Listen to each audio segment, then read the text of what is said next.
small businesses. One second. Is the rural small businesses. Next, please. And the way we defined, I'm going to make it very simple for you guys. The rural small businesses is defined as an entity that meets the SBA size standard. So we really just go look at the chart, and whatever the limits are decided on that SBA by NACS code on what defines a small business, that's what we use. And there in here also are listed kind of some categories of what falls on that rural small businesses. Next, and the next group is agricultural producers. Agricultural producers is an individual or entity that receives 50% or more of their gross income for agriculture operations. And you can see in the slide some of the examples of what this group of eligible entities involves. Now, the big difference, why kind of distinguish a rural small business and an agricultural producer, if you go next, it leads us to the next slide where we're dealing with the area that is eligible for these programs. And when we're dealing with an agricultural producer, we don't have any limits to where they are located. We support either urban agricultural producers or rural agricultural producer. Next slide. Where the geographic eligibility becomes kind of a definition is for the rural small businesses. And we have that generic description of any population under 50,000, which sometimes can be a little confusing. So to make it simple for any applicant out there, we have created this website, which is a link in this slide, where you can just go in, plug in your address, and it will respond if you're in an eligible or non-eligible area. Next, please. The types of energies that we're dealing with, this is on the renewable energy side. I'm not going to focus too much. These are the main type of eligible projects that are in our portfolio, but I do want you to remember that it's not just limited to this.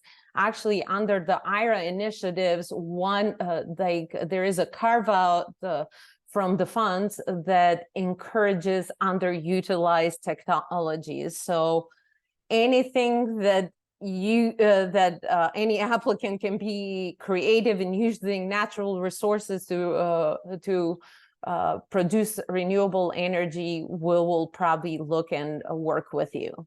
But let's focus on the next slide, which is the energy efficiency.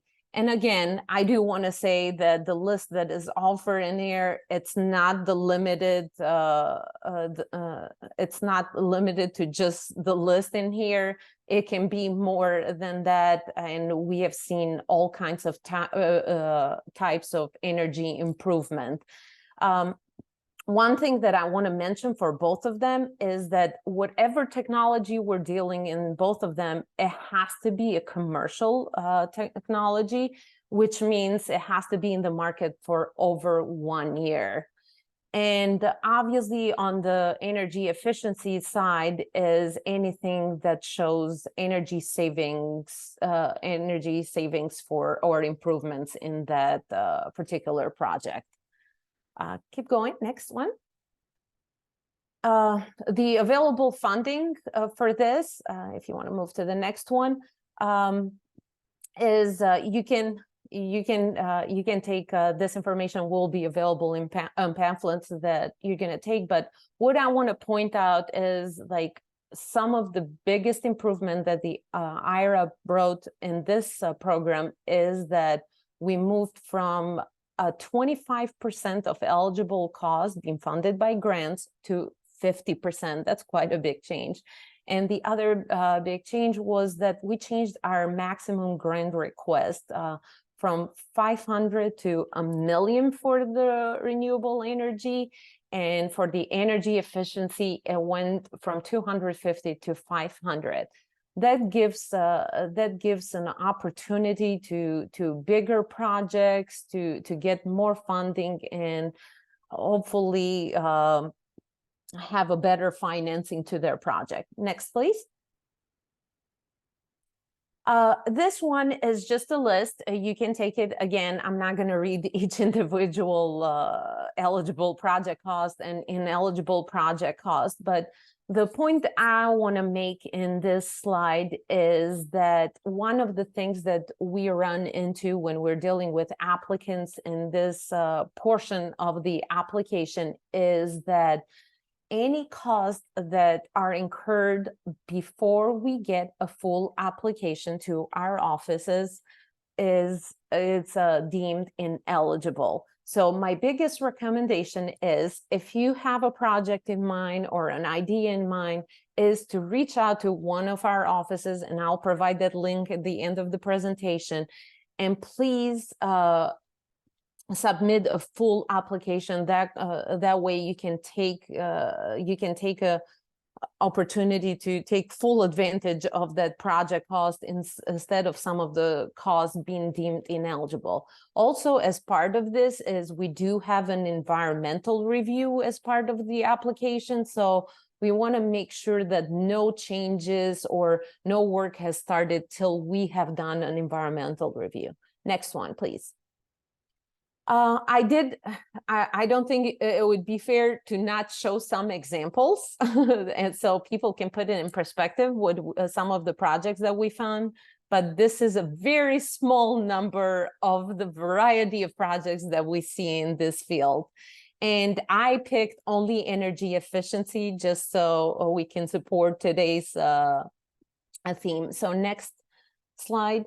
The first one is, and when we first introduced this program, we saw a lot of poultry farms coming to us and doing a lot of energy efficiency improvements, and it really had a big impact on some of these ag producers in doing these improvements and seeing savings in energy, and then transferring those savings to the rest of their business. Next one, please. This one, I like to show this example because it's kind of like out of the box thinking. That's what I'm saying. Like that's what I was trying to convey earlier, that we're looking for anything that you can show energy savings. And this laundromat just went and changed all the doors in their machines and had a 52% energy savings, and used those energy savings to hire more people to improve the customer experience. Next one, please. This one is just another energy efficiency equipment in nursery. We see this quite often, and I just wanted to bring this because this shows kind of the size of the project. It's pretty big, and that sometimes a combination of that loan and the grant portion of it can make quite a significant impact on such investments and provide, like in this case, 40% the reduction in energy cost. Next, please. These two are examples that this actually we see them quite often. We see a lot of retrofitting happening in big manufacturing places, and a lot of small grocery stores where they take advantage of like replacing like coolers or replacing just the doors. And like in this case, it showed like for that little business, it makes a big impact to show savings of $500 per month. Next one, please. And this is just another example of where we use the guarantee. This is a smaller, just wanted to show like an example that we do even smaller projects where we're using the guarantee and the grant funds. And in the end, it created a 60% energy saving, retained the storefront on the community's main street. Next one, please. And just another business doing actually an energy efficiency improvement, equipment upgrade, and just having 40% energy. So they did an installation of SAP preheating and evaporation, just to bring some ideas out there of work we do. Next one is this is like the guarantee only. As I said, this is a little unique because it does go to ag producers only. It's that energy equipment installation, and a small portion of our funds is carved out just for this program alone. And this is an example of using it. Next, please. I wanted to go over, I know everyone, the first interest is in the grant funds, but sometimes some projects require more help and investments. So I wanted to bring some details on the REAP guarantee loan funding. And these are just some basic information. Next slide, please. Just to show what like the minimum request under this this program is. Again, this is a guarantee program, which means we place a guarantee on a loan offered by a commercial lender, and in turn, we're hoping that by them getting the guarantee, they're able to provide better negotiating terms to a rural small business or an ag producers, like offer like lower interest rates or longer loan terms. And the maximum term on this is 25 million. So depending on the size of the project, you have that opportunity. I do want to mention that when combining, next slide, when combining the two of the grant and loan, we do have a caveat that the most we can finance in both of them is 75% of the eligible project cost. But we are rural development, we have many programs, and we can definitely combine this REAP program with other loan or grant programs. And sometimes by combining all of them, we have financed up to 100%. Next, please. This is just again, just to give just a couple, just to put it out there when people take some of this information back, to know that there is available energy efficient equipment, because usually we don't fund too many like ag producer equipment, like big equipment, but under this loan program we do. And the next slide just has like a couple information on explaining how, like in 2018, the Farm Bill expanded the REAP with this program and that 15% carve out that I mentioned. Next one is the dates for the application due, and IRA has definitely changed that. Next slide, please. Has changed that. We used to have 2 deadlines, and as you can see, we are starting to do them by quarter because there is so many funds and we're trying to really push those funds out.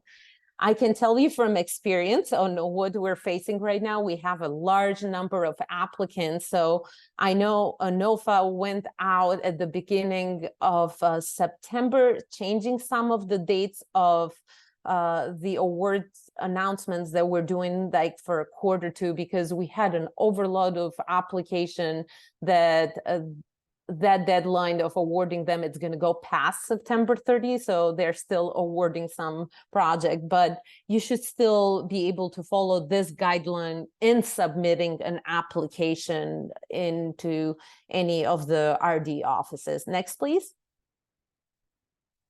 And this one, I brought it in the presentation just in case we have any interested parties out there that would help. We all know that sometimes any federal government application can be a little cumbersome. So we do offer a technical assistance side to our REAP program. And this is geared more to nonprofit organizations that can assist to provide some technical assistance to rural small business and ag producers, where funds are given to that nonprofit, and they in turn provide programs to educate people in either renewable energy or energy savings. We have both components. Next one, please. And I think this is just a little out of order on the technical assistance. So next one. In here, I wanted to provide some resources for applicants that are interested in this program. And I highly recommend, we do have tiers of how we work. I work in the national office, but then we have our field offices. We have about 400 offices out there, and we truly believe in that face-to-face communication. So I highly recommend to click on that state energy coordinator. If you have a project in mind, they will gladly sit down with you and discuss that project. And sometimes, depending on the state that you're located, there is other incentives that can help with applying for the project. And for instance, I do know that on the energy efficiency side, one of the challenges is getting those energy audits or getting an energy assessments. And there is states where the energy coordinator can maybe recommend some of those resources. We did just launch something that a series that it's called RBS How To video series. And it's still a work in progress, but it provides really good short videos of information on how to complete our application. So any piece of information that can help you with applying with us, that's good information. And the others are just information on the program itself and other staff that can help. As I said, we do work on other programs. So if we can combine any other programs with REAP, we'd gladly do. And I think that I'm coming at the end of my presentation. This is my information. I really do put it out there for people to contact me if you have a question. As I mentioned, we do have folks on the field, but if you can't reach any of them, please contact, and I'll gladly make that first introduction or try to answer any general questions that might be out there to help you before you get to that point. Again, thank you for the opportunity, and I hope I gave a good view of REAP program. It really is a great program that helps a lot of rural small businesses and ag producers. Thank you so much, Adia. That was wonderful. I see we have a few questions already in the chat. We're going to answer those at the end. Thank you so much. Keep bringing them in as you have them. And next we have Will. Good afternoon. Will Payne. Wear a few different hats, but for today, we're going to talk about strategies in Southwest Virginia as we think a model in rural areas, particularly in areas with brownfield properties throughout Appalachia, to leverage the existing assets of, in this case, the coal and gas industries for the hot topics of today, anything around clean energy. And so we can go to the next slide. I only have like 4 slides, but this is more of a discussion here of some of the work that's going on. And so just to give some base information, I think everyone, unless you've been living under a rock, is aware of the challenges facing Southwest Virginia in terms of population loss, industry loss, and coal jobs and coal production.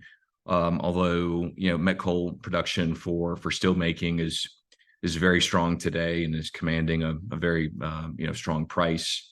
But over the last 20 years, we've seen significant drop in coal production. That's primarily steam coal. and but do have a thriving, met coal industry, and have been proud to come, work with some of those individuals. At the same time, we've had population loss, and you compare that to gains throughout Virginia and Virginia overall. The result here is the scary thing, and that's the brain drain. The fact that parents would rather push their kids away to look for opportunity elsewhere than to build a home and a career, primarily because of lack of opportunity for a long-term, sustainable, higher-paying career. So, what do you do about that? There have been obviously tons of strategies advanced over the last few decades. Many have failed. Many have been relying on government to deliver, and government simply, can only go so far. And so what we have, I think, is a unique opportunity in Southwest Virginia. In a public-private fashion, we have from our legislative delegation, who are actively engaged in launching what we call Invest SWVA and Invest Southwest Virginia as a self-help economic development, lead generation operation that works as a complement to and with VDP and with the traditional government economic development operations, free mostly from political interference, but operating in a way that I think, I'm familiar certainly with a political background, with accountability, and with private investors like Dominion Energy and Appalachian Power that demand accountability as well and want to see results, want to see new jobs created. And so with the help of those organizations, of the Tobacco Commission and the help of the Appalachian Regional Commission and others, the Illinois Planning District Commission, among many others, what we started a few years ago was an effort to really put a spotlight on the assets, the opportunities for clean energy development, primarily on previously mined properties. And I know a number of folks who are participating today.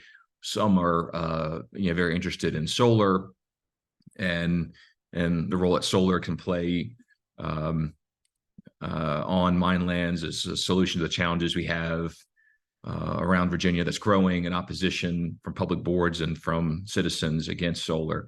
The same thing against data centers in Northern Virginia.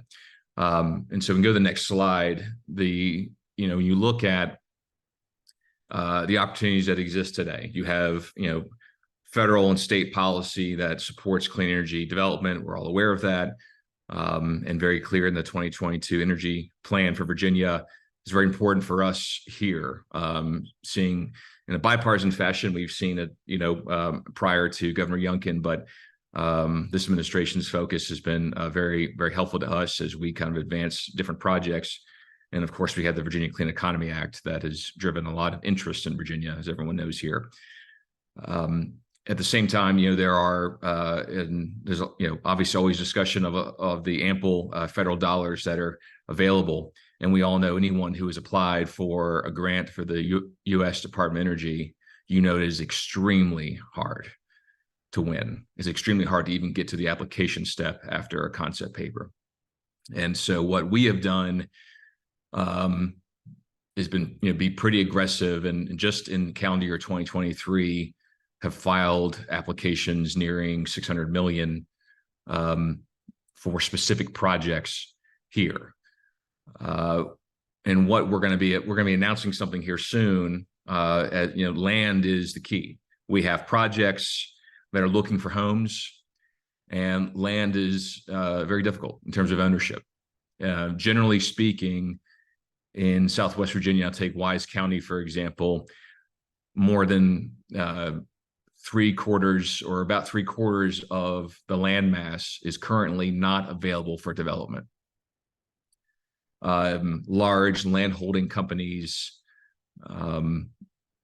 resource companies who aren't headquartered here, have a lot of things going on in their daily business, and managing a piece of land that may be 50,000 acres still is not important enough to focus on. And so what we have is, challenges around land ownership, challenges around not just, ownership of the surface rights, but of the subsurface rights, mineral rights, and some of those are even split.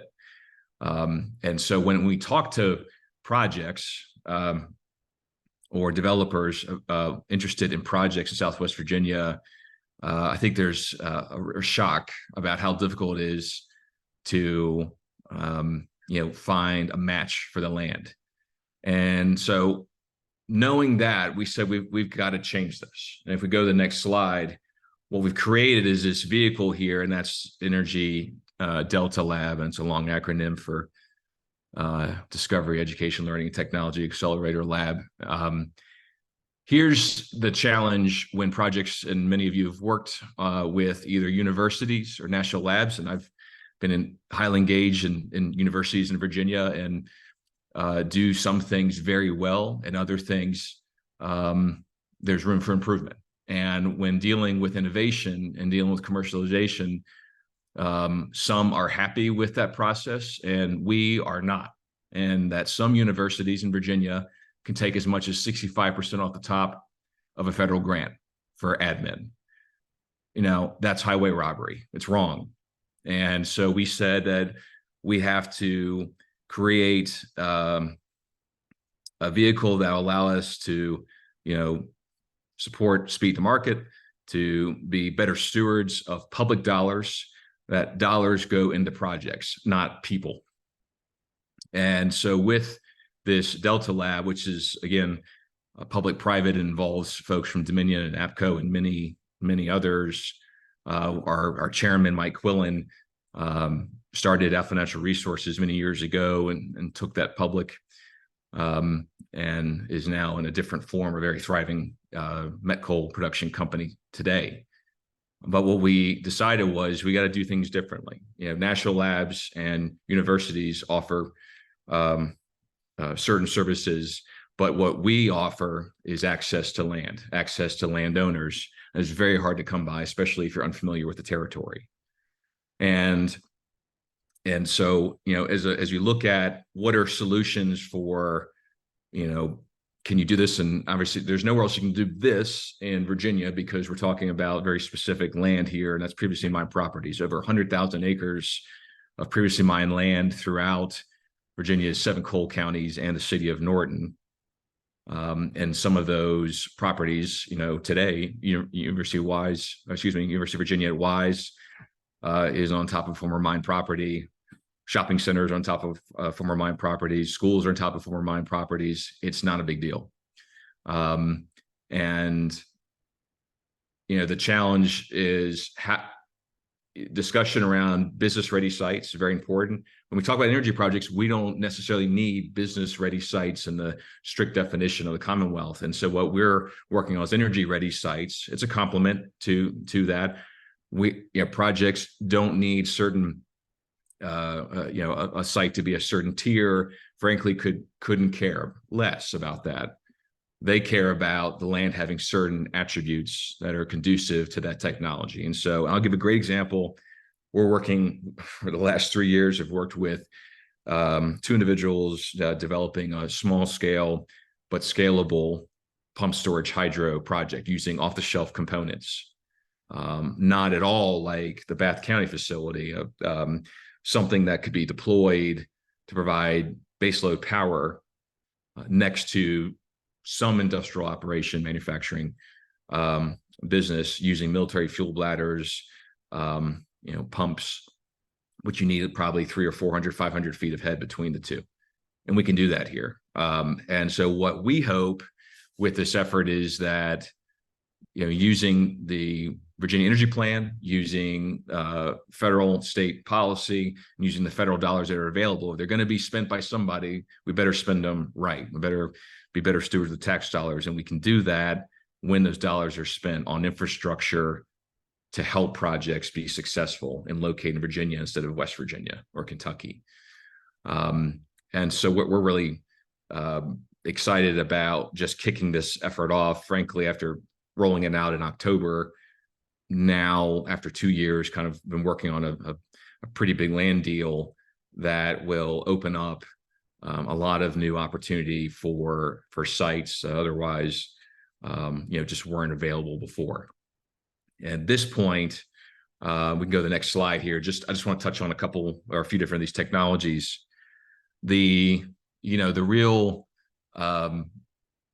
win here is bringing together local governments, the state government, our federal representatives as well, using politics to our advantage. You don't always win DOE projects just because you have the greatest idea. You got to have a great idea, but you better have someone with some pull or supporting you. And so we're really excited that from Governor Youngkin to our federal delegation, they see value in opportunities to bring in new jobs in manufacturing. As we look at projects for clean energy in Southwest Virginia, it's not research for the sake of research. That is being done at universities everywhere. This is about projects where there's a line of sight to jobs, to new private capital investment, and to potentially, manufacturing. Recently we filed we could file 10 different DOE projects. We could lose all of them, but if we win one, we see that as a major win because of the competition. We filed a clean energy and mine lands project in August 31st, and someone here may have worked on one of those, and very exciting because it brought together four different developers. Not easy to do, and how we protect and share information. But the goal is, how do you create efficiencies here around developing solar, working as a team, and that's efficiencies around even the community benefits plan. That's really important, and in some cases could argue that the community benefits plan is more important than sometimes the idea, and we have to show that when we are committed to involving the community in these projects, and then demonstrating how they're going to help create new opportunities for young people who want to build careers here, who want to build families here. So one of the things we're going to be talking about soon, and don't want to focus too much on it today, is around energy efficiency in data centers. And just to kind of give a sense, we've seen data centers become more and more efficient, using less water, and same for a lot of the new Gen 4 advanced nuclear reactor technologies that are either on or coming on board here soon in the market. However, we believe ultimately that water, just like our large land position with relatively inexpensive land, yet hard to negotiate sometimes, that land position with the available water is going to be what separates us from everyone else. And water is going to become more and more important, even with quantum computing and AI and things like that. When you're mining, and everyone on this call may know this, but I'm going to say it anyways, when you're mining, you're constantly pumping water out of a mine. We are flush with water in Southwest Virginia. And when you're mining, you're pumping it out. It's a problem.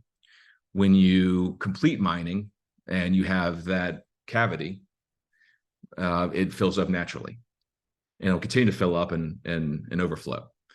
Now, we kicked off an effort 4 years ago called Project Oasis that looked, the main reason was to look at the opportunity for data centers in Southwest Virginia, purely looking at power and broadband infrastructure. Can we make the business case for it?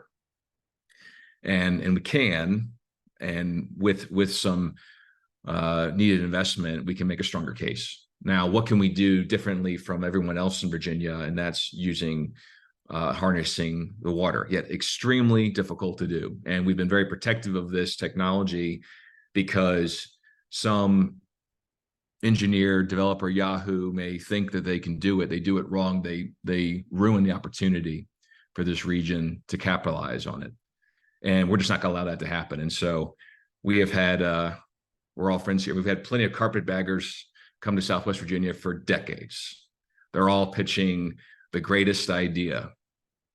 And you can see right through it. I was on a call with folks from New York. They said, at least, saying, how would you like to be the trash recycling capital of the East Coast? That call ended in about 30 seconds after that. It's insulting. You got to come right back at them. And so what we're trying to say is there's a new bar for investment in Southwest Virginia. We're not going to settle for projects like that or people like that to come in here. What we're focused on is large projects that are going to transform the region. And so whether it's solar development, energy storage, I mentioned our pump storage hydro project, and recently announced a partnership with Ørsted and New Lab in New York to be a deployment location for some of their new kind of startups. That's very important to us, very important to the utility as well. One great thing about mountaintop removal is you have ready-made sites for wind, and I've been working on a wind project for quite a while that could be pretty exciting on previously mined property. Transmission is obviously extremely important everywhere, and as we look at Southwest Virginia, we have robust power that remains from coal mining operations, but we're working on a 765 kV line that would be about 22 miles, and with all of our projects kind of occurring around that line, should the federal government support our push for this transmission project through DOE, it's a game changer. I've talked about data centers. Our OASIS system, we will share more information on, is quite an energy savings of $1 million per year at the time for 40 megawatt data center, and that's from municipal water purchases and from energy savings. So a little bit higher number today with the size of hyperscale data centers. I don't want to talk about nuclear and so much other than that prime locations are here, but as we look at efficiency, it's about how we can pair our natural resources with a strategy of taking a portfolio approach to projects and ultimately trying to figure out how we can locate industrial operations like data centers nearby these, giving us a competitive advantage. I believe that's the end of my slides, and look forward to addressing any questions later. Thank you. Thanks, Will. Thank you very much. And next is Lance. Some interesting presentations. We're going to take a little bit of a left-hand turn, and we're going to talk more about residential and some of the things that we've observed as challenges, particularly in rural Virginia. So I was excited to be on this panel. I came from another conference this morning. Large topic was efficiency in rural Virginia. So this is definitely a hot topic. So it's interesting because we all want the same things, or we say we do as a state, but why do we have these hurdles? Why do we have these challenges? Why do we have these difficulties? How do we get there? And there are things that you would think they'd be easily navigable, but they've been hurdles for a number of years, and in some cases even decades. So we really need to put on our solutions cap, and we need to start solving some of these hurdles, and it requires a lot of complex partnerships. And I think, from my vantage point, working primarily with the Weatherization Network in Virginia, we are seeing some improvement and some positive signs that we are able to meet those challenges. So I also have just a few slides. I wanted to keep it simple and a little more loosely moving. Two things, challenges 1 and 2, and the next similar. So the first one is outreach and homeowner education. Thank you. So how do we reach people in rural Virginia in particular? The communication lines are not quite the same as they are in the more populated areas, such as Richmond or Northern Virginia or the Peninsula, Roanoke area. But when you get into the rural areas, many of those folks don't have internet. They're still listening to radio. They're still reading the the news, the local newspapers. A lot of those things are not really much in use in the more urban areas. So how do we reach people? How do we make them aware that they have an opportunity for energy efficiency? And along with that outreach, and is point number two is homeowner education. So what does that mean for me? That's really what homeowners of all income levels want to know. Great, we're saving the penguins in Antarctica. That is amazing. We're slowing the ozone layer depletion. That's awesome. But what is it going to do for me? And I think presenting the educational opportunities to them in that light make them more willing and more receptive to energy efficiency opportunities. And there is a tremendous amount of federal funding, state grants, other grants, as was alluded to earlier, that we could potentially take advantage of. So what is energy efficiency? What do I have to do? How is it going to benefit me? And ultimately, is it going to really save me money? One of the things I've noticed when talking about energy efficiency in rural communities, and again, not to generalize, but there's a great deal of a lack of interest in it. And in Virginia is in a unique position in the country. We don't have a lot of grid issues. We don't have a lot of extreme weather. People are fairly well insulated from some of these things that really tend to drive. Policy is certainly helping right now, and we hope that continues to trend upward. But I think the challenge with homeowner education is how do we reach folks that are, generally speaking, kind of the working class folks, and how do we get them interested in it? How do we help them to see the benefits to themselves, to their families, and to their communities? And so I think that's a big challenge. So outreach, how do we get the word out there that there is opportunity? And then homeowner education is a little bit different, kind of gets down to a more granular level on how it can benefit individual families and communities. So I think those are a couple of challenges that I see. Potential solutions, I've listed some here. Utility companies. We met with ODEC and APCO today at a weatherization conference here in Roanoke, and I presented this question. I said, what are you doing to improve outreach? And APCO has launched an interesting app for phones to help reach folks mainly in the rural areas. That is a pilot. They've just launched that. They're trying it. They're beta testing it. They're collecting some data on its effectiveness. ODEC was a little more vague. And then ODEC tends to primarily serve rural areas, and Eastern Shore basically is completely governed by ODEC, which is a utility cooperative. It's kind of more, we're just doing the word of mouth thing. And we've been doing that really for a really long time. And we still go into these communities and have no idea what energy efficiency opportunities are or what they could be. Weatherization, for example, the DOE weatherization program has been around for 45 years now, maybe a little more, and people still have no clue what it is. They've never heard of it largely in these communities. So I'd like to see utility companies become a little more involved with some of this outreach and education and promotion of it. And hopefully we're starting that dialogue and to really kind of deep dive into that. We have other agencies. We heard from USDA today, who we partner with quite a bit in these communities. DSS, Department of Social Services. They tend to get a lot of calls during the heating season when people simply have heating and cooling issues and they can't afford to have them fixed. So DSS will put them on a referral list for some of the efficiency programs, whether it's utility or weatherization, and so forth. So that is a potential solution. It continues to be a solution for a lack of outreach and education. Obviously, making use of media, whatever media reaches that particular community. Southwest Virginia was talking with an agency, a CAP agency down there, and they're like, look, man, 93.5 right after the gospel hour on Sunday and the bluegrass hour.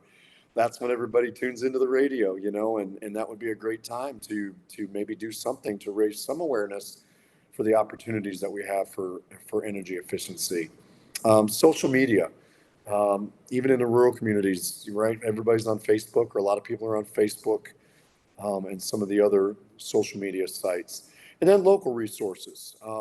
I've been at church functions where they've helped raise awareness or funding for communities to better themselves through efficiency. So it's a complicated challenge with a complicated solution, but I think that there could be some progress there, and I think there is progress in the works, and I'm pleased to hear that. I would like to see utility companies be a little more proactive with outreach in particular, versus just the word of mouth. We're just telling people to tell their next door neighbor. While that's effective, it'd be nice to have a reliable source like a utility company or utility provider really help their clients and customers see that there is some benefit to them and for these opportunities. So hopefully we can make some improvements there. And let's go to the next slide, please. So challenge number 3 is the actual housing stock in rural America. So you would not think this would be a challenge, but if we go to the next slide, I've got some pictures there, and these are real live pull-up shots of inspections we were performing. So I think the one on the left is in the Eastern Shore. I think the one on the right was in Southwest Virginia, but I could be wrong. So, but we run into this a lot. And so there's substantial repair that has to be done before you can even begin thinking about energy efficiency upgrades. So depending on the programs that we're using, we have to address the skeleton of the house before we can kind of get into the cardiovascular system. So, and this is real. This is real housing stock, and I've seen a lot worse actually. So this is typical. This is maybe not what you and I live in, but this is what a large portion of our state and rural communities, this is what they live in. This is what they call home. So this presents a logistic challenge for installing LED upgrades, insulation, air sealing, whatever the case may be, whatever efficiency upgrades, solar. Obviously, how are we going to put solar on either one of those houses as they sit? So there is this logistical challenge. So the next slide tells us about potential funding sources that can help us address that. Obviously, we've paired with USDA a lot. I work with them a lot out on the Eastern Shore in particular. And they've been a great partner, been very flexible and easy to work with, and they really care about their customer, the folks that live out there, not customers, but the folks, the people that live there. There's other programs that DHCD manages. We have the EHART program, the Emergency Home Repair. It's not a terribly robust program, and the funding tends to be pretty limited. But when we couple it with other programs, it still makes a difference. It makes a dent. So obviously the RGGI funding, which is in the news right now, right, in our state with policy, and we're calling that the WDR program now, which is administered by DHCD in Richmond. As far as the weatherization program goes, this has been a game changer for people that we would otherwise have to walk away from just because we can't do anything to help them. Department of Energy, LIHEAP, other utility programs fall short of being able to get a house to a point where it can actually receive energy efficiency upgrades. And so this RGGI program, this WDR program is crucial. And we're hopeful that it will not only, continue to exist, but thrive and continue to grow and become more effective. The other one is utilities. Again, with ODEC, we were talking, just as an example, ODEC was talking about providing more funding. And so there is that discussion. And can utilities be a little more flexible? Obviously, they're not going to be funding a roof, potentially. They're not going to be funding, new windows or structure. But could they at least provide some assistance with some of those upgrades. So we'd like to see maybe utilities move toward that. And then there's a plethora, as we heard earlier in some of the earlier presentations, of state, federal grants and funding. We know there's lots of red tape to go through to get to a grant. And so that goes back to that homeowner education. How do we help them through that process? How do we get them to take advantage of those grants and that funding? And so in the case of the weatherization program, it really falls to that weatherization network of 14 agencies throughout the state. Agencies like Project Homes and Community Housing Partners and Appalachian Community Action, Tri-County Community Action, you know, big and small, they're all a part of this network. So those agencies are crucial in like the title of the slide says, preserving, expansion, and then maximizing how they utilize these funding sources. So in the case of the weatherization program, weatherization has a pretty good process for getting folks to energy efficiency upgrades. So we can learn a lot from that network, both successes and then potential future improvements. So that is the third challenge. And let's go on to challenge number 4, which it says number 3. I have difficulty counting, so that's another challenge. But anyhow, challenge number 4 is boots on the ground.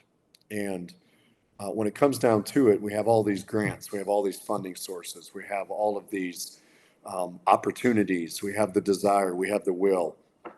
How do we actually get it into a home?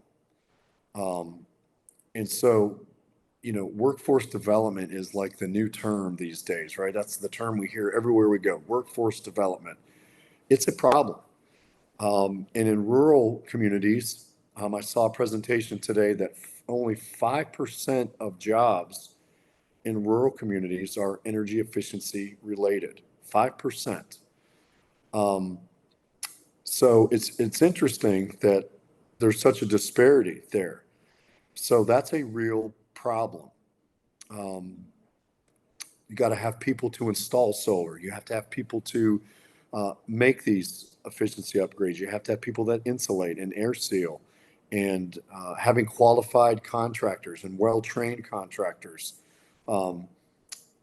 make these installs. That is a whole nother set of issues. So that is the challenge number 4, is actually implementation. Once we reach the clients with education, once we identify housing stock and use funding sources to get housing stock where we need it, how do we implement these programs? Working with DOE, as the gentleman before me mentioned, is complicated. They have a ton of rules and regulations. The utility companies have a ton of rules and regulations, right? There's a lot of processes that we have to go through. The RGGI funding, the WDR funding has some challenges right now with processes and staff shortages that lead to delays and difficulty in implementation. So we have all these different challenges with all of this money right now to spend, and good legislature, we're still having difficulty implementing these programs in the rural communities. And if we go to the 4th slide, we're looking at some solutions. The next slide. Obviously, DHCD is working very hard. They're providing a lot of state resources. There's a lot of expertise there, a lot of training. It's my opinion that DHCD needs to evolve, even to have a greater capacity, to have a greater involvement in these efficiency programs. We look at neighboring states and other states that are implementing absolutely astronomical energy efficiency programs, and we have a long way to go.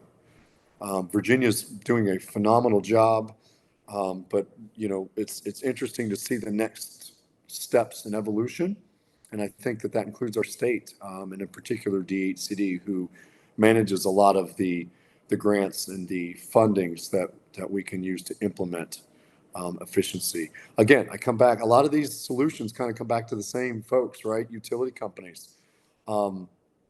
It's great that we've got the SEC has got some regulated utility programs, and and legislation is making those work and driving that. It'd be nice for them to give some willing attention to some of the implementation issues. How can they make it easier to implement a program without, so much red tape? Trusting the expertise, trusting the experienced agencies and folks that are actually working. Can they assist with workforce development grants and training? So I know that there's some really good things on the horizon with that. I know there's a lot of people working really hard for the workforce issues, and we're really excited to see that and how that's going to affect some of the challenges. A big player that I've seen this week, and I'm going to see it really closely next week with the VAEEC conference, are the CAP agencies, these community action agencies and housing agencies, the nonprofit housing agencies. In the weatherization network of the 14 agencies, only 2 are nonprofit housing agencies, and that's Community Housing Partners and Project Homes. The bulk of that heavy lifting in our state is being done by these community action agencies.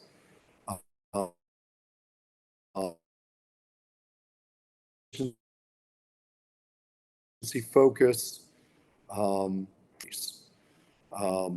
I think we got some stats today from ODEC in the rural areas in particular. We're looking at 25 to 30% utility consumption reduction, and that translates to money. And if we're talking about the low income population in particular, that is huge. That is absolutely huge, to save $80 or $100 per month on utility bills.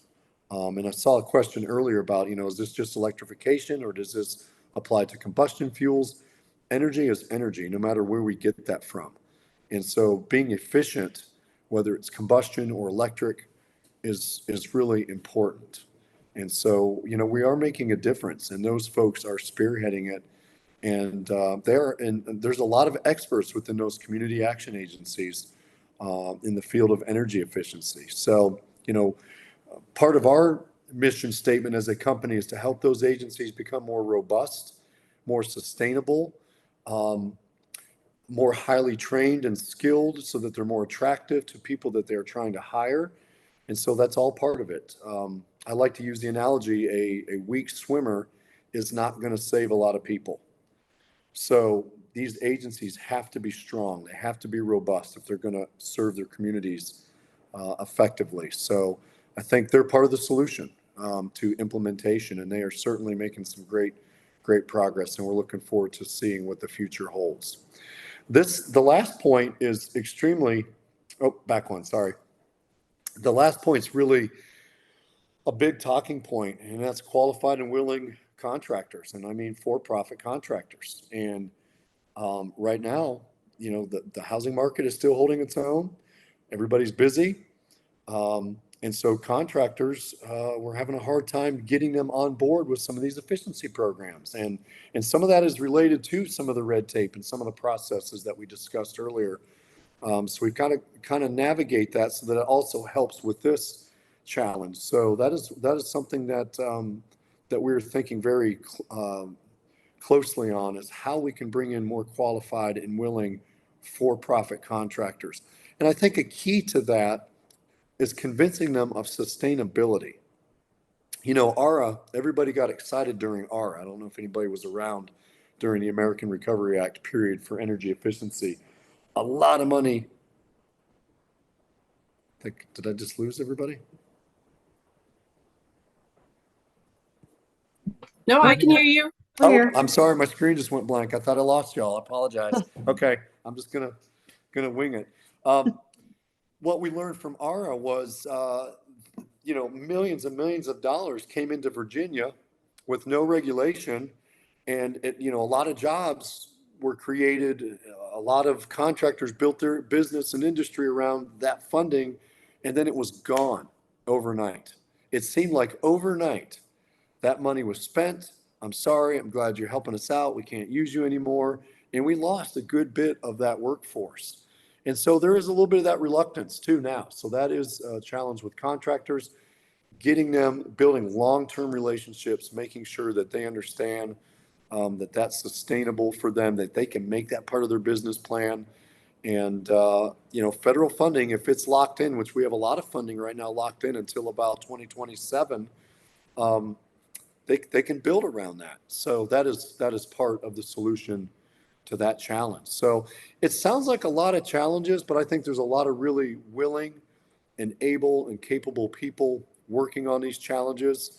I think we still got some work to do, but I think from all of us here that are presenting and attending, to our advocacy, to our state institutions, I think we can meet those challenges and really help rural America become more energy efficient and in turn have a healthier home as well. Not just energy efficient, but it does lead to some health and safety impacts too. So my contact information is there. I'd love to hear from anybody, and I appreciate the opportunity to present. Thank you so much, Lance. Adia, Will, and Lance, all three of you, I'm sure I would echo everyone with thanking you for everything you're doing in your communities. And it's really, really important work. Yes, it's really important. And also kudos to VAEEC staff for putting together this really diverse panel. I feel like we hit so many different aspects of rural America. We have, I think, possibly, Rebecca, you can correct me, but I think we have maybe a couple of minutes for questions. Adia, we had one from a while ago. Oh, 2 minutes, so very quick. Does the project have to be a reduction in electrical engineering, or can it just be energy in general? For example, could it be solar replacing a kerosene? I'll answer that quick. And as I said, if there is a specific question to a project, please reach out to me and we can discuss it offline too. But to answer, it is in general energy. So if you're putting like a solar PV in there, we can even approach it with our renewable energy system component. So either way, it would be funded. But we have had cases where it shows just natural renewable energy or energy savings, and we have done those kind of projects that have moved on even on the energy efficiency side. It doesn't have to be particularly electric energy. Okay, and then Lance asked this question about metrics for measuring, and actually Will mentioned it too, community benefits with the DOE. So I think it's just a general, are there any other benefits that receive credit when they're evaluating those type of grants and loans? That's more of a subset of reporting after a project has been done. So it's not per se a metric to evaluating an application itself. And it goes to even even on the example that I gave, it's to the basic benefits of the project. Like if an energy, like it was, I think, on the poultry houses with the savings that they created, or the better equipment that they put in there, they were actually able for just the mother that was working in the poultry housing to raise the children and efficiently operate the farm. So it's not per se like directly related to that. It's just okay. Thank you. And then a plug for the workforce plenary section tomorrow, which might touch on some of the items that I think both Lance and Will referred to, workforce options. And then thank you, Andrew, for there's a comment in the chat about just agreeing with what Lance is saying, that people just have that perspective that energy improvements are just too expensive, and maybe don't really look into them because they think it's not almost don't want to know what's out there because they already know that they can't afford it. But when there really are so many things that are available that can be 100% funded, probably more than people know, and those are transformational. Like Lance mentioned, it can have just a transforming effect on a family to help with their utility costs. And I think we're going to get kicked out any second here. So Yes. y'all will see you over in the main section and hope to see you all tomorrow. Thank you all so much. Yes, thank you, Lance, Adia, and Will, so much for your presentation. Leigh Anne for being an amazing moderator as always. We are kicking you out. If you're in the Richmond area, I hope to see you in the next 20 minutes or so for happy hour. And if you are in the Richmond area or not coming to that, I hope to see you tomorrow when we discuss workforce development. So more to come. Thanks everyone so much. Thank you.